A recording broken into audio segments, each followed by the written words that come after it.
ะเลสาบวันที่2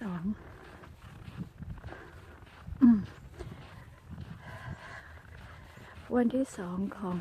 พายุหิมะถล่มเท็กซัสต้องแบ่งไฟฟ้าใช้กันบางบ้านไม่มีไฟฟ้าใช้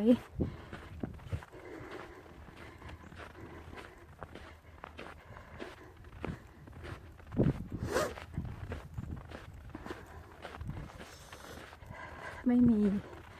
ไฟฟ้าเครื่องทำความอุ่นก็ไม่ทำงาน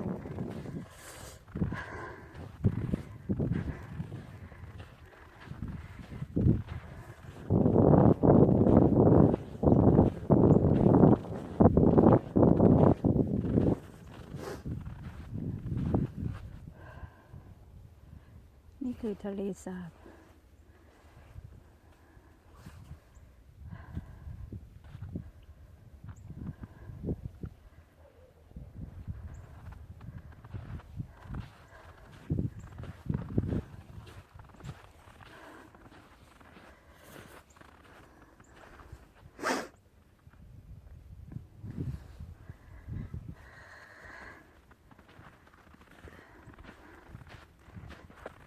ทะเลสาบปกคลุมไปด้วยหิมะ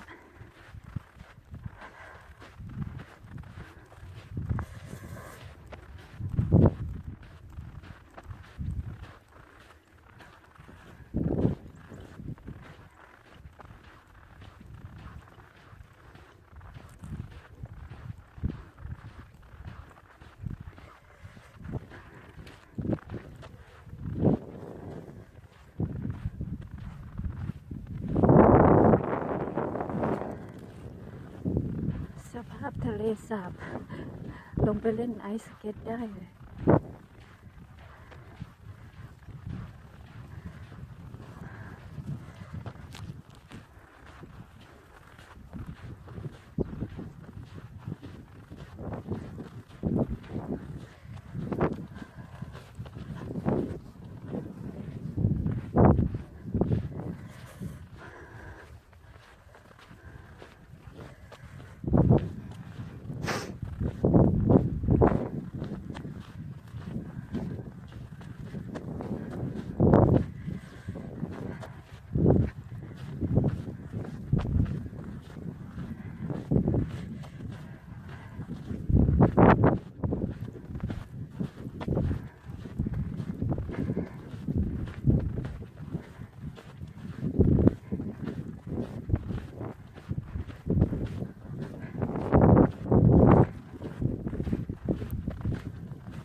ทะเลสาบเป็นน้ำแข็งหิมะปกคลุมแต่ว่าอันตรายมากนะถ้าคนหรือหมาสุนัขตกลงไปนี่คือน่าจะไม่รอด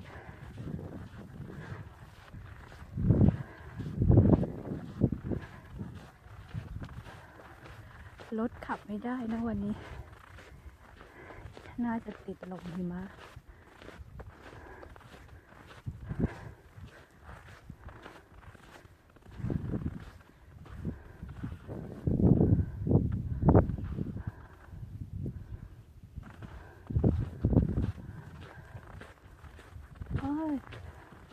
รถขับได้นี่